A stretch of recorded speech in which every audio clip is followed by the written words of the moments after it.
Hapon po, lahat. Mayapagat panapon sa mga kabaleng ko dyan sa Pampanga, Tarlac, sa Nueva Ecija. Um, naimbag ng malim sa mga kabsat ko dyan sa Ilocos Region, lalo na sa Pangasinan. Kay Mr. Jaime Aquino, kay Ma'am Whistleblower Marmi Bautista. Uh, tapos magandang hapon sa mga Katagalugan area. Marayay na hapon sa mga Bicolanos na mga kakampi ko. Diyan ang galing ang aming partido na Bunyog. Tapos uh, sa grupong Ilonggo, sa Iloilo, sa Capiz, Antique, Aklan, Guimaras, Negros Occidental, maayong hapon.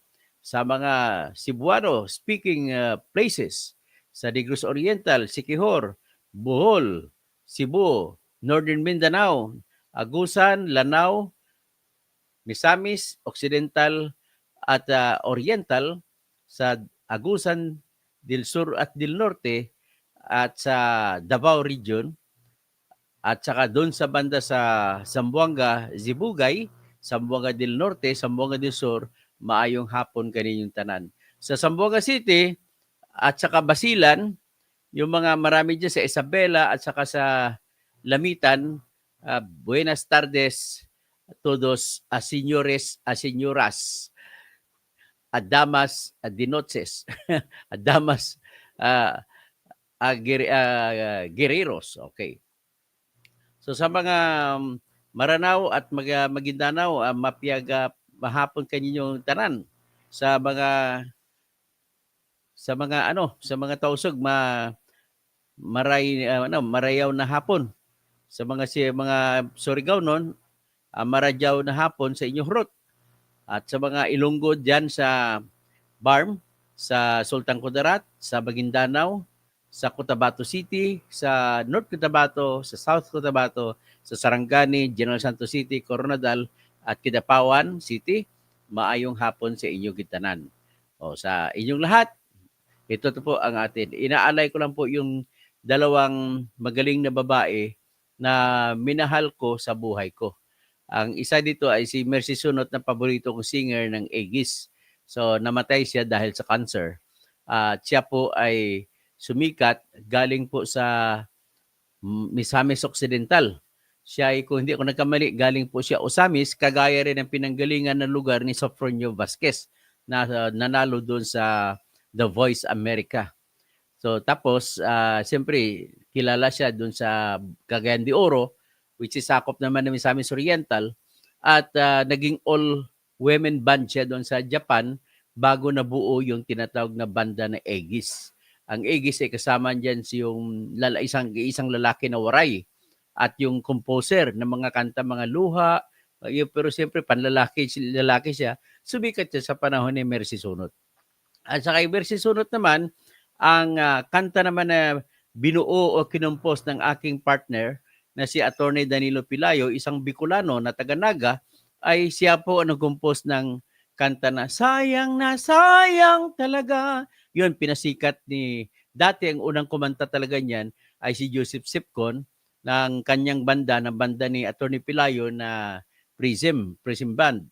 At nung matapos kantahin yan, may kumanta pang isang singer at naibenta ni Attorney Pilayo sa Alpha Records ang copyright patungkol sa Sayang na Sayang, at nung pumasok sa Alpha Records si Mercy Sunot, pinakanta ng Alpha Records ang Sayang na Sayang kay Mercy Sunot, kaya sumikat na isang kanta rin ng Aegis.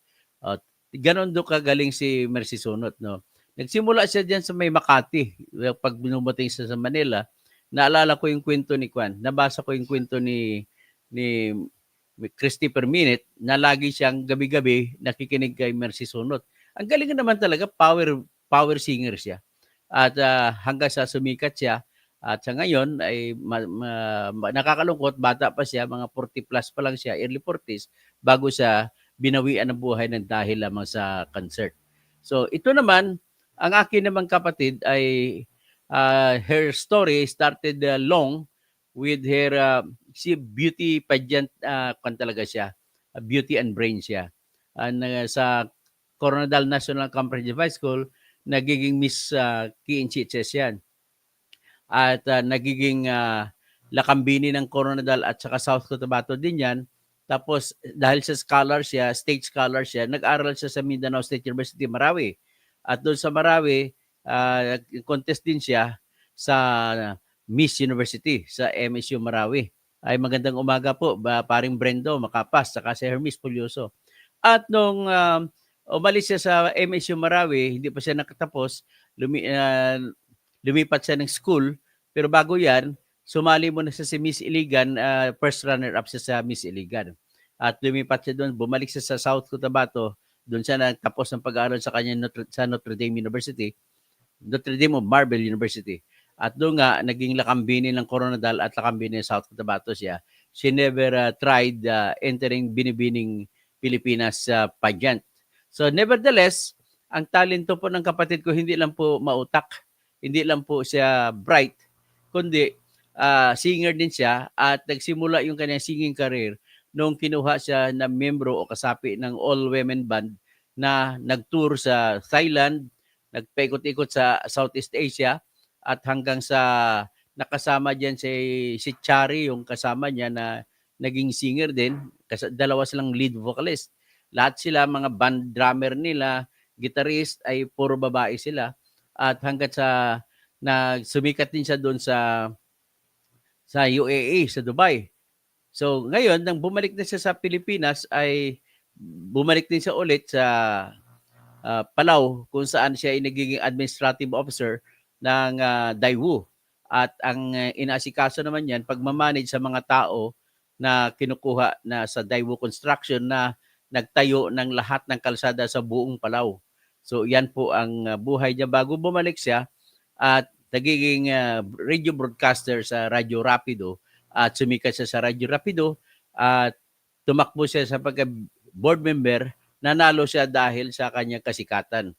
Wala kaming pera, binibigyan ko lang siya pera kada araw sa pambili ng gasolina, pag-ikot, pambili na kung anong mga tarpaulin na kung ano naman dagdagdag. At lo and behold, nanalo siya, number 1 siya sa Tibuli, bayan ng Tibuli, number 2 siya sa bayan ng Norala. Sa Surala, medyo hindi top 5. Tapos sa Santo Niño, mataas din siya. At natalo nga lang siya sa aming lugar sa Coronadal, no? Sa Marbil, number 12 ata siya o number 9. Anyway, sa pangkalahatan, nanalo siya sa second district ng South Cotabato board member. Nakakalungkot at kagaya ni Mercy Sunot na namatay sa cancer, hindi ko rin alam kung anong klaseng cancer. Ang kapatid ko ay namatay rin sa cancer. Na simula yung pagkakuha ng cancer na nagiging malala nung ako'y na-disbar. Tinanggalan ako lisensya ng Supreme Court at naibalita yan noong Pebrero na yung abogado ni Percy Lapid natanggalan ng lisensya. So, mula noon, kasabay na nanay ko, ang nanay ko naman bumagsak sa nakahiga na lang sa kama at hindi na bumangon at pinadala ko sa ICU at hanggang namatay siya sa noong June 21, 2023. Ang kapatid ko naman ay unti-unti umusbong tapos ang pera niya nakalaan para sa kanyang pagkagamot sa kanyang chemotherapy sa kanyang cancer ay 1,000,000 binigay niya sa akin at para ipagamot sa nanay namin.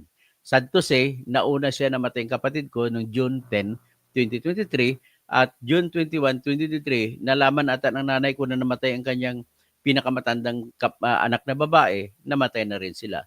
So halos kasabay sila namin inilibing. So yan po, kahit malungkot man ang buhay, let us go on, let us move on. At least hindi naman ako mas grabe pang ang trahedya ang dumating sa buhay ng ibang tao. And yet makamove on. Ang kinukunan ko ng example po si Job sa biblical story. At ito po, pakinggan niyo po yung awit ni Mercy Sunot sa kantang Oras Na.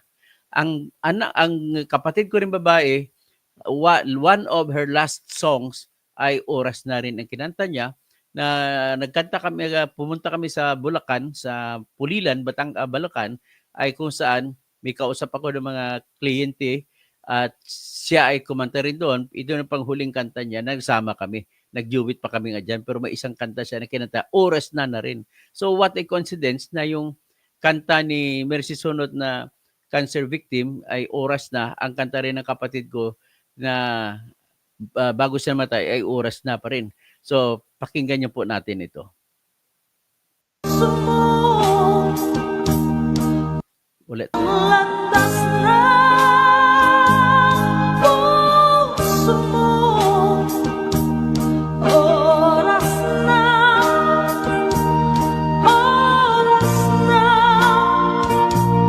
magbuka ng pasya. Tayo na sa liwanag. Yan naman ang kapatid ko. Ito naman ang kapatid ko. Bago siya namatay, yung kinanta niya. Pupunta, oras na,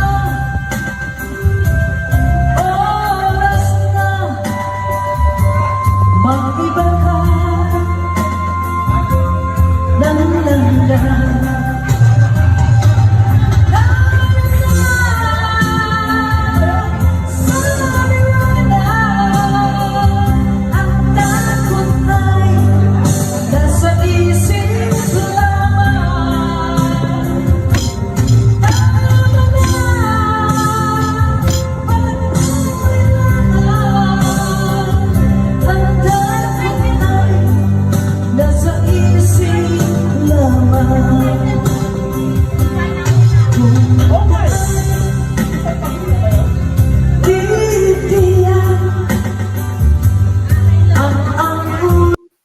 Yan po ang aking kapatid.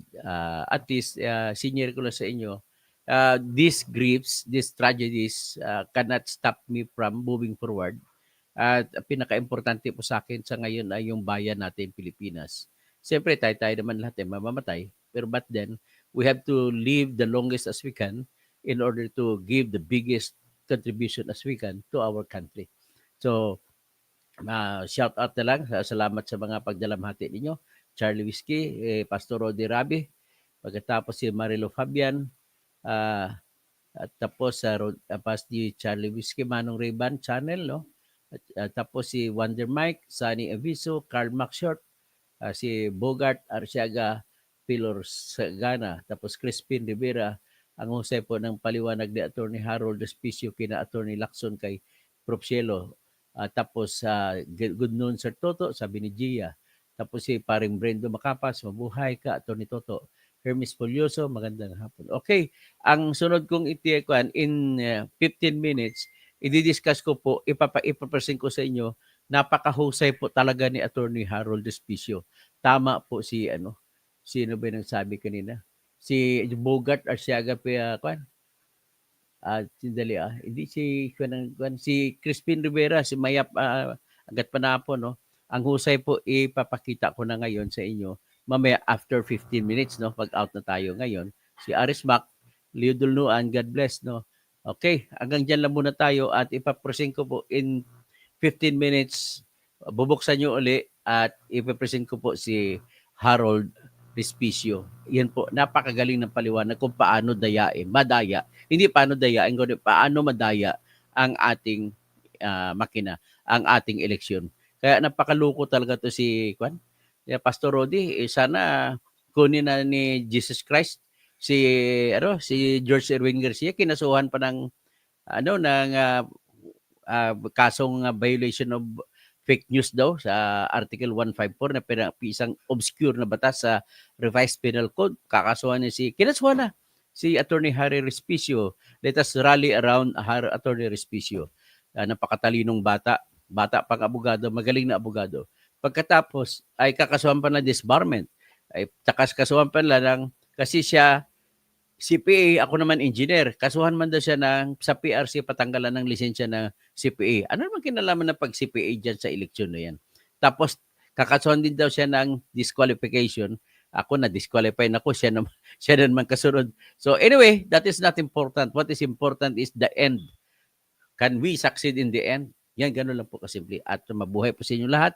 At i-present ko po in, sabihin 15 minutes from now, si Attorney Harold Despicio sa interview ni Professor Cielo Magno ni Professor Dan Magno na kanyang husband na si Attorney Dan Magno at kasama si Attorney Alex Lacson.